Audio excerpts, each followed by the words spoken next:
You're listening to the Embrace Family Recovery Podcast, a place for real conversations with people who love someone with the disease of addiction. Now here is your host, Margaret Swift Thompson.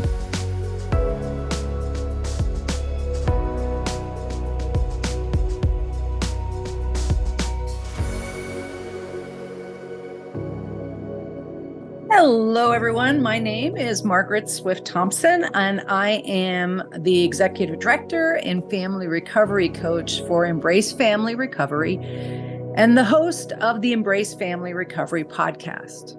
I'm excited to have a YouTube channel and appreciate it if you subscribe because it helps generate algorithms and lets people know this is available. And I'm hoping it will be helpful to you, and you might want to share it with other people as you learn that they are impacted by the family disease of addiction.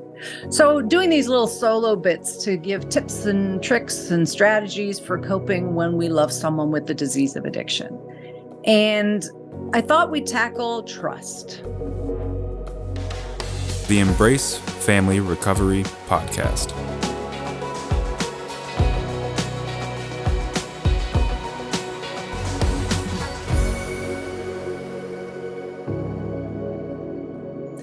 The disease of addiction demolishes trust in self, others' trust of us, and it's necessary.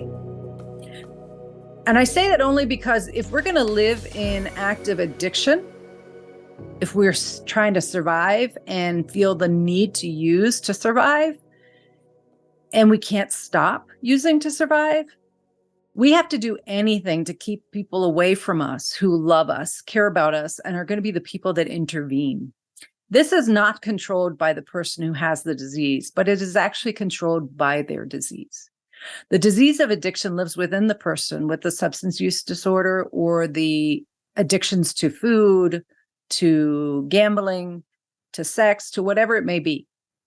And the disease that lives within them tells them they have to use to be okay and to survive.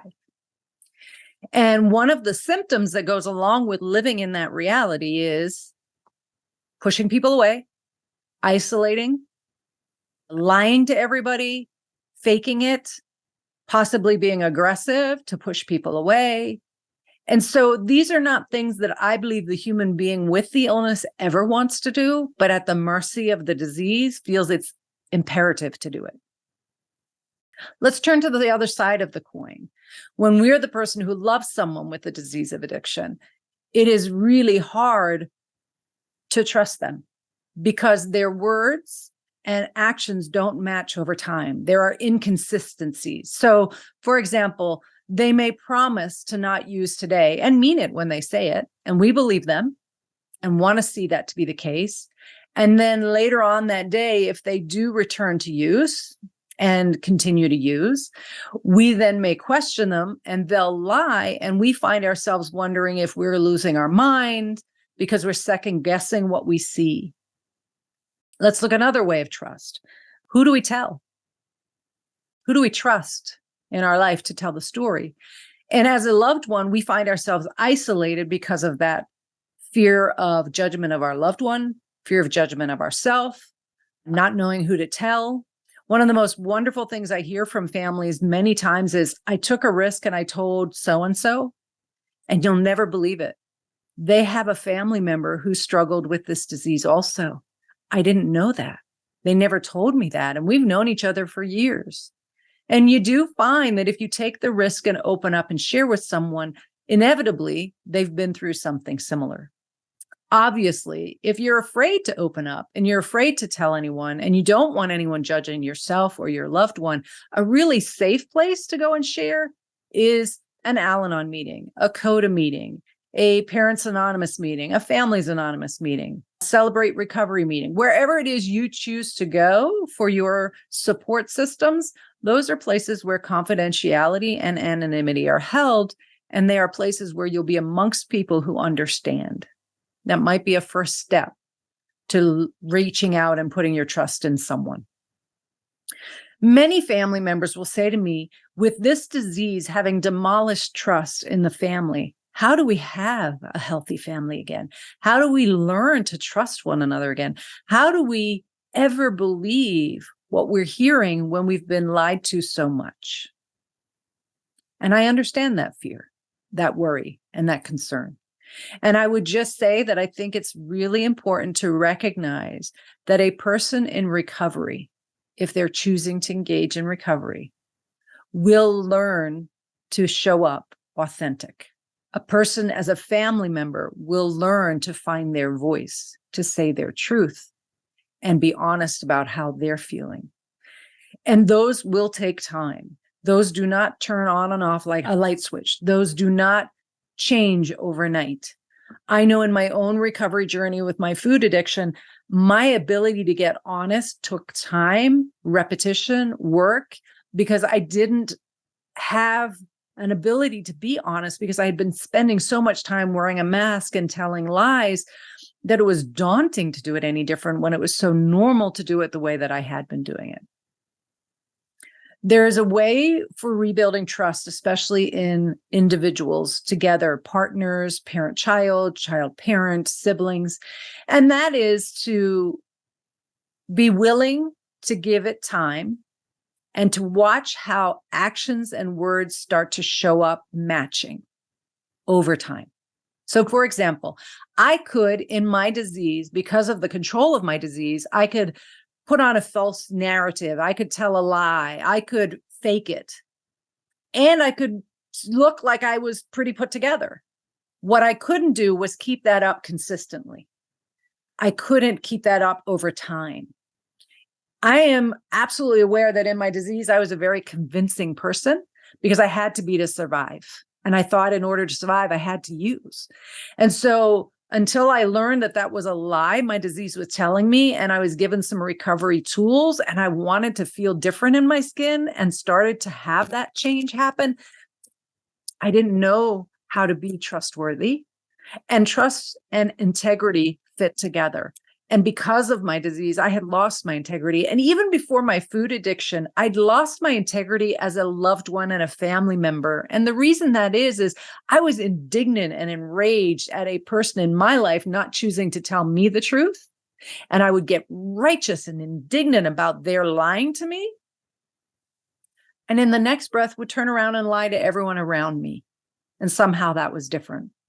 I don't think it's different. I think it's survival in the insanity the disease creates and in the monkey chatter and how that is created. So I know to help build trust, it's going to take time. I also know the good thing going for all of us who may be watching this, when we're involved with someone whom we love with this illness, we have that going in our favor. We love them. We want to believe them. We want to rebuild trust with them. We have that positive piece. So that's another positive. The other one is words and actions matching over time. As a person, am I doing that? Am I being consistent with my integrity? Am I telling the truth repeatedly? Am I acting in accordance to what I tell? For example, if I say I'm going to a meeting, I go to the meeting. If I say I'll be back by 10, I come back by 10. If I'm going to be late, I text or call to let my loved one know that I am talking to someone and I'm going to be running late. Because unfortunately, the disease and monkey create that angst within us when we don't do that behavior. And as a recovering addict, if I don't do that behavior, my disease is starting to niggle at me saying, oh, you're not telling the truth here. I bet that doesn't feel so good. How can I help you? And as a family member, the monkey chatter is going, oh yeah, sure, they're gonna be home by 10. They're not gonna be home by 10. They've never been home by 10. They've never even gone to the meeting. I better go drive to the parking lot and find them and see if they're there. Those are huge triggers for both sides of this coin. And that brings up another point. One of the things we do as loved ones, as a coping mechanism, is become an amazing private investigator. It's driven by the monkey and the desire to feel some sort of peace and control, but it just fuels the out of control feeling and the disconnect and pain within us. I liken it to when we first liked somebody when we were a youngster. Think back. I know it may be going a ways for some of you. It is for me. And I really liked somebody and I wanted so badly to talk to them. So I would make a phone call and they wouldn't answer. And it was like, oh, and that feeling. So how long would I give myself before I called again? And if they didn't answer, how long until I called again? And back in my day, we didn't have caller ID until later in my life. So I was kind of spared when I did this insane behavior from being known. That's similar to searching, tracking, digging through, trying to find evidence. We might have a reprieve in that moment, and we might feel like, I can trust myself now. I knew something was wrong, and now I can believe it. But the problem is we then go into this place where the monkey tries to get us to trick them into being honest, or manipulate them into telling the truth, or prove to them by showing them. And a lot of that is shaming behavior. It's not intended to be shaming. I don't think people in this journey do anything out of malintent. It's done out of desperation, fear, and a little bit of pissed off, as my friend Diane says. So I'm going to encourage you to not check, monitor, keep track. If a person in recovery from a substance use disorder or another addiction wants accountability, they have a network of people to help them do that. And we don't encourage them to use family as their accountability. We encourage them to be honest with their family. We encourage them to share their truth with their family, but we don't have family in that role, because if we put family in that role, it puts family in a position of feeling like they're in charge and it's up to them and they're going to keep them healthy. And I haven't met anyone who's been able to do that for another human being as much as they wish they could and tried. The disease is in charge, and recovery requires other tools and resources to get well. Just as a family member will go to a person with the disease to try and feel better based on how they're doing, and we think that's enough to sustain us and give us peace and wellness, in my humble opinion, that is not enough, nor ever will it be enough. Our job is to take care of ourselves and heal from the impact of this disease on us, or we will struggle with not trying to fix, manage, and control on a daily basis. So there's probably a lot in there, but I hope that that helps you consider the concept of trust and how the disease destroys it, and the monkey chews it up and spits it out. We can heal. We can rebuild trust one day at a time with our own recovery plan and support community. And I hope each of you will consider doing that.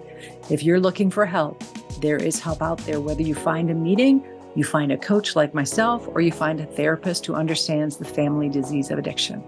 But we are out there for you, and we want to help. So until next time, please take care of you.